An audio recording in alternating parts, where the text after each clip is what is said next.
part 2 of this review, and we'll try and speed it up a bit because I know it's quite lengthy, and I don't know if all you guys want to watch such a lengthy video, so we'll try and speed it up a bit. I've already gone over camera, so why don't I go over the Play Store. Play Store has been phenomenal, been working properly. I can download apps, perfect. As you can see, these are all apps that I've downloaded right off the Play Store. What I forgot to show you was some screenshots that I took on this device. So, cell standby has been phenomenal. As you can see, 0% without signal, and this has been through vigorous testing. And this is 10 hours of power on time, pretty much moderate to heavy usage on this device. I think it was 2 hours and 7 minutes of screen on time before it gave in. Some Wi-Fi speeds there, speed testing. That being said, perfect device. If you're a road runner, you also get that extra bonus battery, which is great. Thank you, Fastcard Tech, for including that.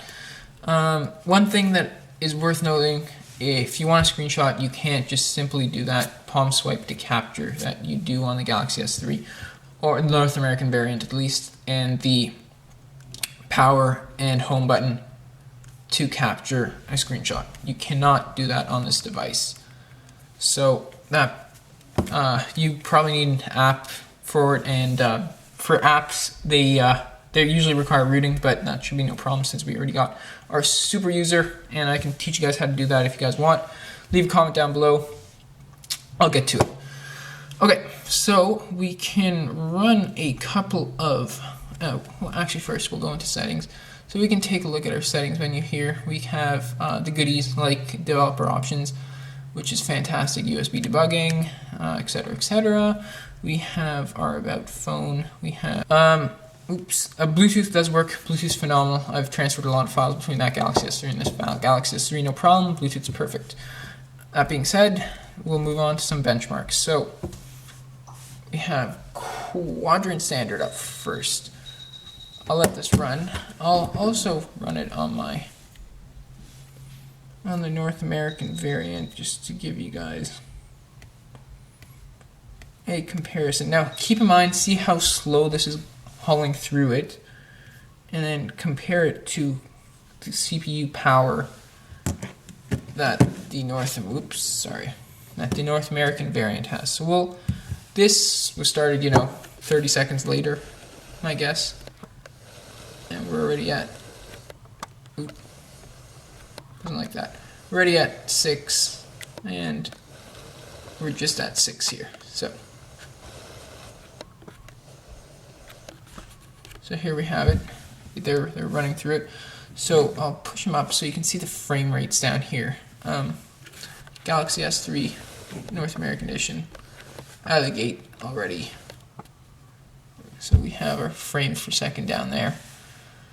As you guys can see, 61, 60, and we're still waiting on this guy to finish the. There we go. I'll pop this one right here, so we can see the frame rates.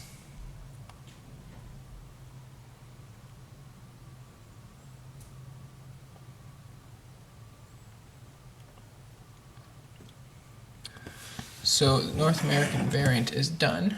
I'll submit these scores. Let you guys watch this one. I'll pop this guy back in here. So this one's on the last graphic intensive performance task here, running about 46 frames per second at the moment, 45. So yes, we're going to submit this score. Take a look at what we get. Hopefully it submits with the bad connection that I do. Yes, it will. Fantastic. So on the North American edition, we have, and keep in mind this has been my daily driver for a long time, so I have a crap load of crap on here. I've filled out 32 gigs of memory. As you guys can see, low on space. I filled out 32 gigs of memory plus a 64 gig micro SD card slot, and this thing just got 5,000 on the benchmark. Here we have this guy. We have this is killing me, my friends. For some reason, it does not, maybe, I think it's the light. The lighting in here is not optimal for it. Let's turn turn off this light, take a look. I'm recording this at night because I want to get this out to you guys as soon as possible. But it says your device right here. And I'm gonna... Alright, you know what? Just for you guys, take a picture of it.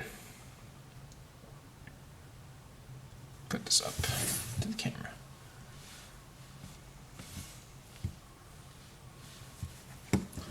I'm gonna zoom out here. Your device, 2,456. Okay, so hop out of there. We're doing well here, so that's our quadrant standard benchmark. Take that with a grain of salt. It's not exactly indicative of day-to-day performance, but it gives you a good idea of what you should expect. So it's exactly in line with the Galaxy Nexus in terms of benchmark scores. Running that TI OMAP processor. So volume output has been decent. Don't expect exactly too much from it, but it's been decent, not bad. Moving on, we can take a look at our GPS. GPS is working just fine on this device. No problems there. I've navigated extensively with it today while I was going around town doing different speed tests, so I can put that into this review. That's final thing we're gonna pop into here is the browser. Now I'm loading up Google on this HSPA Plus, and this is the hello search that I did previously. It's a stock ice cream sandwich browser, so here we have it. Text renders just fine, so we can go to a more graphic intensive site, being, let's say, I don't know, Engadget. Here we have Engadget loading up here. So let me just open up the browser over here to Engadget. So again, taking your time over here. Just bear with me a second. I need to. I'm assuming that this one is going to the, not even going to the mobile site. It's going to the mobile site. So this one was already at the mobile site. I was going to bring it into the actual desktop site. By the way, just to give you guys, I'm running max brightness here. So visually, a few differences. Stock ice cream sandwich browser, Samsung custom browser over here. You can download Chrome, do whatever you want with the browser, Dolphin browser, Opera, whatever you guys want. Again, that's your choice. I'm not a big fan of Chrome. That's just me. I feel that it's not as responsive just yet as stock browsers. So we can see here displaying content, flicking through the page, not an issue. You know, one thing I have noticed with this guy is double tapping sometimes is a problem. So I'm going to double tap, and it just doesn't respond. So even if you do it lightly, it just, sometimes it responds, sometimes it doesn't respond. Okay. Not an issue if you download a third-party browser. Chrome didn't do that, so I don't know why this one's doing it. But that's that. Final thing, just to show you guys the performance of the phone. YouTube works fine as well. All the Google apps, Gmail, whatnot, works perfectly fine. We'll go right into the. Where did I have it on my home screen here? I have Temple Run. So, game everyone's familiar with. You guys all know how Temple Run plays. So we'll go over here on my main device here. Let me just load up Temple Run. Okay, did you see how long that took? I just clicked Temple Run on the North American edition. This guy's still loading up here. North American edition already set. We got an ad. No thank you. No thanks. No thanks. Okay, you guys can see a bit of a color difference here. This one is the Super AMOLED on this guy is a lot more vibrant. This guy's running an LCD panel. The colors are bright, but not as bright as what we have on the North American version. So I'm just going to leave this guy out of the frame here because it's going to distort the screen. I'll turn the volume up here so you guys can get a sense of how the volume plays out. So I'm gonna go ahead and play a game. So you see it's moving on a nice consistent frame. Proximity sensor. Flawless. There we go. Okay.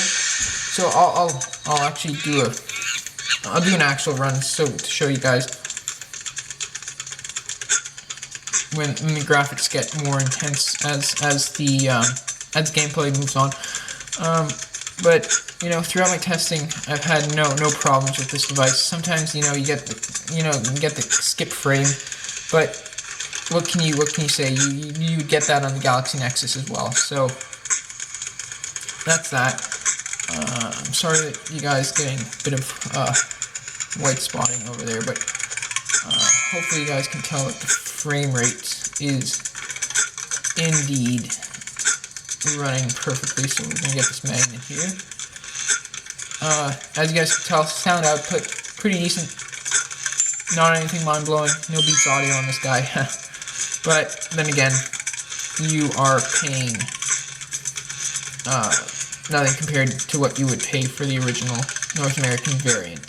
So this guy, frame rates pretty decent. There we go. We're done. There we go. Perfect. You see how quickly it navigated away from that. So I'll end by showing you guys what I was talking about by the screen. What I was saying about the screen here. So we're gonna go into a blank page. They both have the same thing, but same desktop running. This one's a bit more zoomed in. I can't do anything about that. It automatically sets it. So as you guys can see, so I'm just gonna lay them down on the floor and zoom into them. So we're going to zoom into the North American edition, and once again we have no cooperation with the autofocus, which is fantastic. So we'll make do with what we have here. So you can see the colors here. We're going to move it here, you know, slightly more vibrant, more blue on the sky. Moving over here, again, it's decent. Again, nothing great, but definitely the extra pixels on this guy really you can notice, it's a noticeable difference. Okay, so we can pop into apps. This is how you would go back out of apps. So I'll exit out. So you see, fast and smooth. So let me get this guy again out of the frame. Here we go. Final test here. We're approaching how much? 13 minutes. So I'll try to end before the 15-minute mark. So fast performance, no hiccups, no lag, you know. Fast, let's go through here. We can go here, slide through it, widgets. Okay, we've loaded it. Again, we can go through here, no issues there. We can click widget, bring it out to our home screen. No problems. One thing you guys might have not noticed is the fact that this says,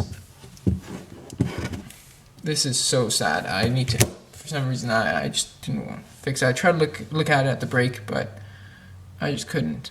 I couldn't figure out why it wasn't focusing properly. Might just be the light. I'm recording in it oddly. Sorry. One thing you guys may have not noticed is that this says people. People. Not what you would see here when it says contacts. So that's a bit of a difference there. So you know, that's that. Other than that, I've seen no real differences, noticeable differences at least, on this device compared to what I've seen on the Galaxy S3 North American Edition. I'll keep you guys posted. If you guys have any questions, please let me know. I will make another video if so required. I will help you out. I really wanted my phone so badly, so I know how you guys feel. I feel it for you. So give me a shout. Please leave a comment down below. If you like this video in part 1 and part 2, please give it a thumbs up. Support me. I'm going to be buying more phones. Comment on what phone you would like from Fastcard Tech.